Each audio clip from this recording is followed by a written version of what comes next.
Welcome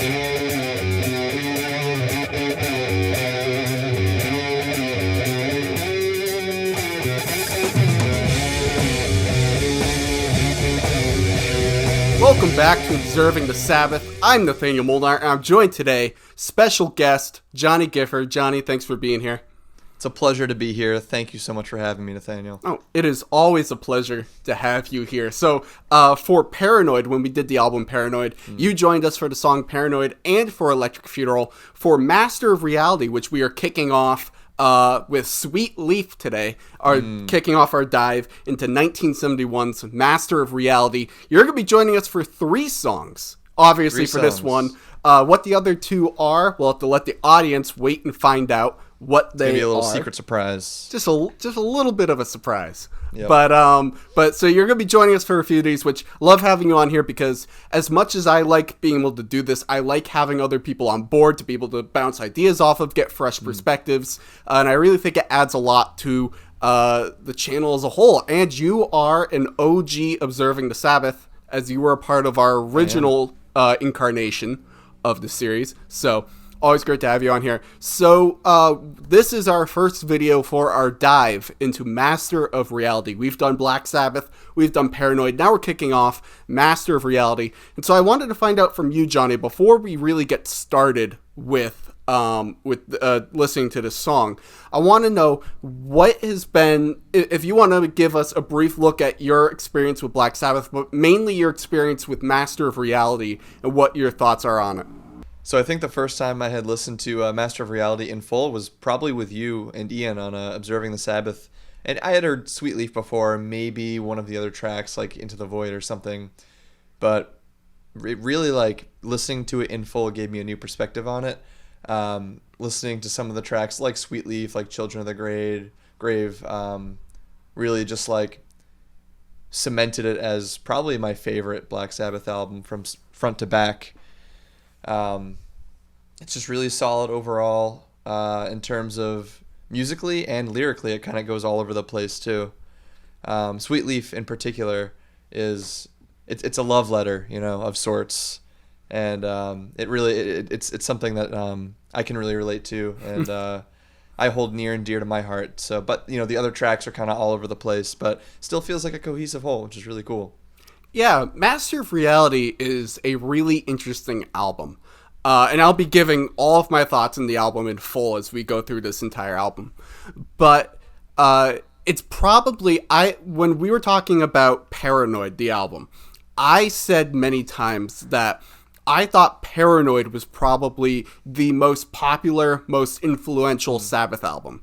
Yeah. Because while the album Black Sabbath really kind of put the name out there and got people talking and knowing Black Sabbath, it was Paranoid that really cemented for people what Black Sabbath is. And if you talk to anybody who knows of Sabbath but isn't really a big Sabbath fan, probably the songs that they're going to be able to tell you that they know are Paranoid, War Pigs, and Iron Man. Yep. But I would also say that Master of Reality really also does sort of cement what Black Sabbath is for a lot of people. I think it's probably, if we're talking about most popular, most iconic, the one that most people know, Paranoid and Master of Reality are probably the top 2 albums from Black Sabbath. And I think for this album in particular, for a lot of people, defined what their sound is, what their style is, what kinds of things that they're going for. And they continue to evolve from there as you go into Volume 4, Sabbath Bloody Sabbath, and so on and so forth. But Master of Reality was such a key album for that. And so it's going to be really interesting to kind of get into exactly why that's the case with these songs. So before we start listening to Sweet Leaf, I want to say up front, as I try to do every video, this is not a case where this is a first-time reaction video. There are tons of first-time reaction videos out there on YouTube, which I love them. They're great. That's not what this is. This is us reacting to and commentating during the song because we've heard it before, and we are giving our thoughts on the song as we listen to it together. So I wanted to say a little something about Paranoid, too, going absolutely. Back to what you were saying. I think Paranoid is more of like, that was kind of made, like a lot of those tracks like War Pigs and Paranoid, and those were kind of built, they were kind of made like for the people. When you're talking about song structure, they're more like somewhat shorter songs and somewhat more digestible songs. Whereas I feel like Master of Reality is kind of just Black Sabbath in their truest form. Like, this is who they are, and this is the kind of music that they want to be making. These kind of like very multiple part, going all over the place, just like kind of drawn out pieces of stoner rock, metal, whatever you want to call it. Absolutely. And I have some more thoughts about the recording process for this album, but I'll save that until after we listen to the song, because I want to get your thoughts on it. But without any further ado, let's get right into Sweet Leaf.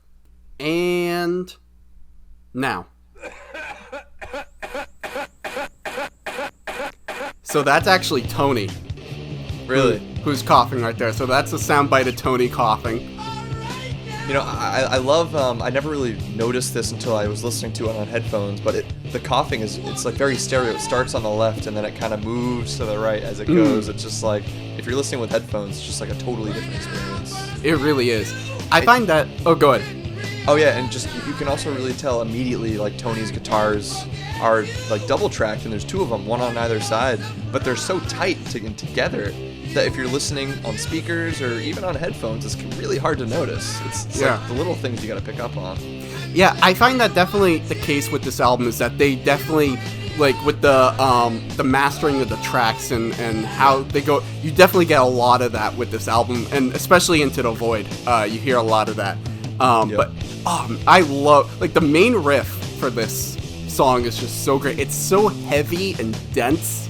I just love it so much. It's so simple, but like, that doesn't make it bad by any means, because they're using, like, if this was a totally clean guitar, like one root note or something, it might sound a little dinky, but it's just like, it sounds extremely full. The tone has a lot to do with that. The double track guitars has a lot to do with that.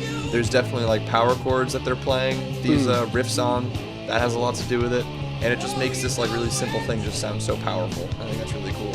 Absolutely. And I think it's great that the beginning part of this is as simple as it is, because it really picks up once you get into the middle. Then it becomes much more complicated there. And I think having that contrast with the simpler tone of it in the beginning compared to that sort of higher stakes, fast-paced sort of energy in the middle, it's a nice contrast there.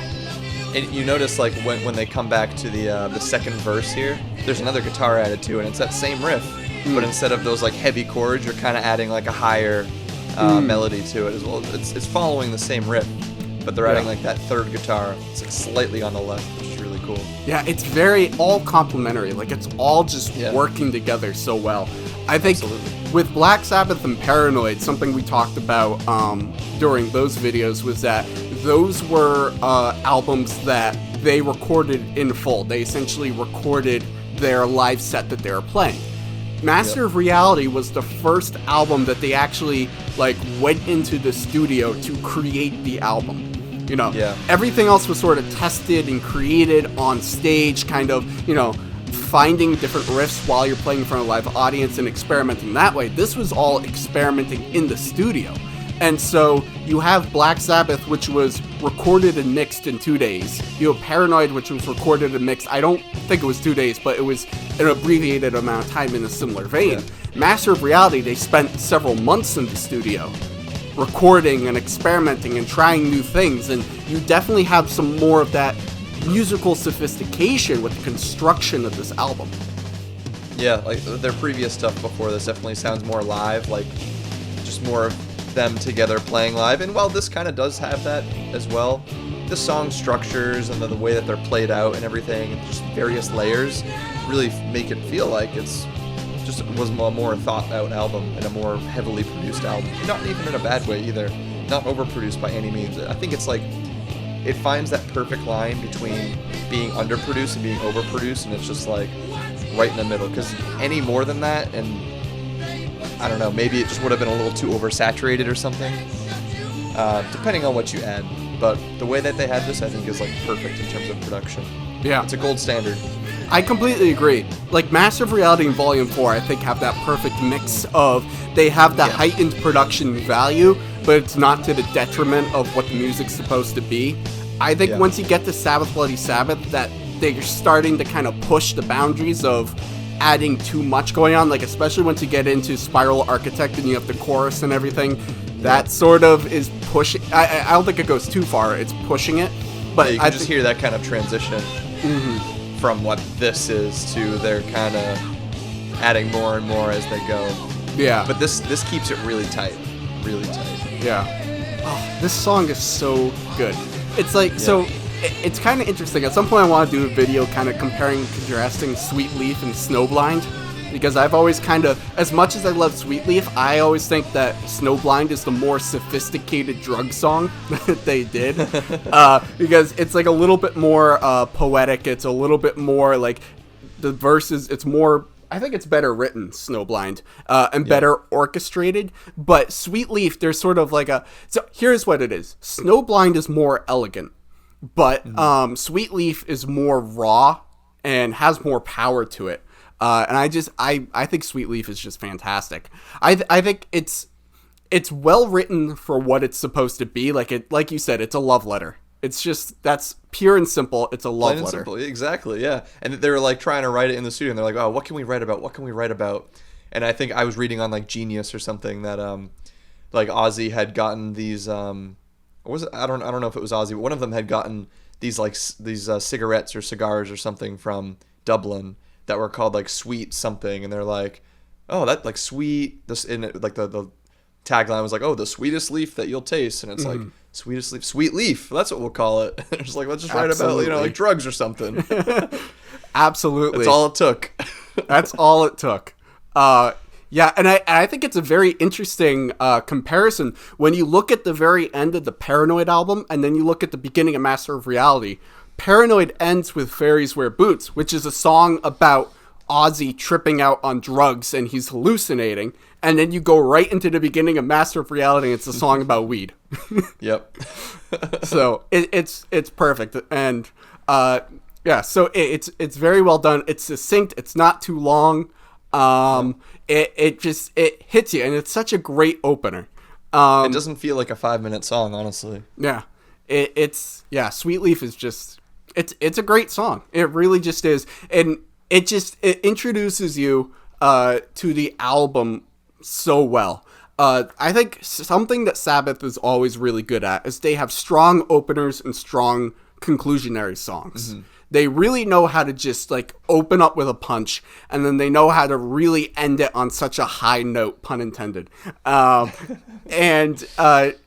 Sweet Leaf is just such a great, when you start with the sample of Tony's coughing, which I think the reason why that works as well as it does is because Sabbath doesn't use samples really ever. Like if that was something that they used a lot, like sampling different things, I think it would have lost its power. But the fact that they do it just the once, it has so much power to it, and it's just it's such a great kind of like kick off to that to the song and to the album.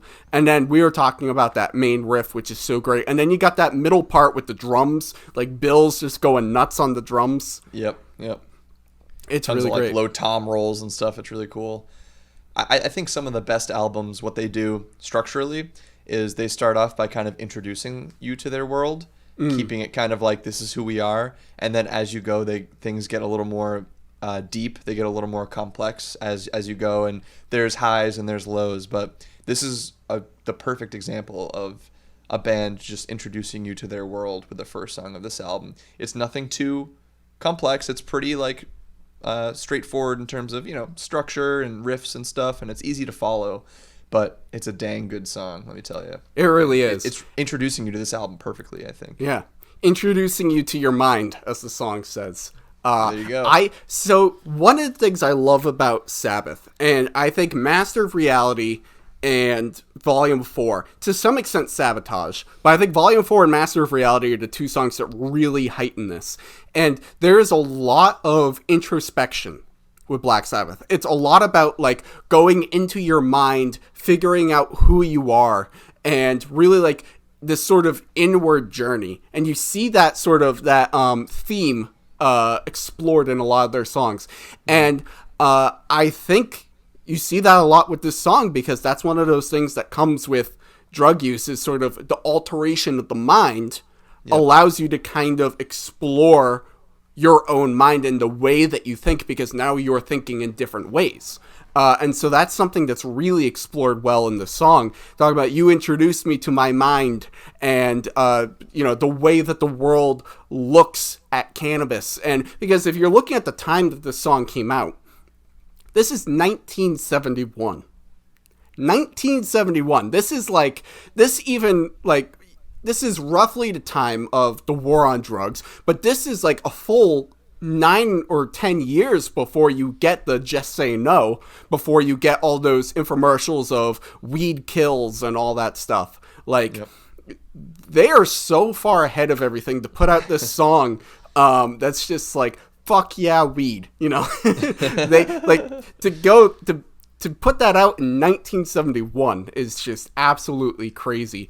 And they really are to be in a position in 2020 looking at the legalization of cannabis across the United States and just how the conversation about weed has changed since 1971. When they talk about, at the very end of the song, straight people don't know what you're about. They push you out. They shut you down. You gave to me a new belief, and soon the world will love you, Sweet Leaf. I think the world is loving Sweet Leaf.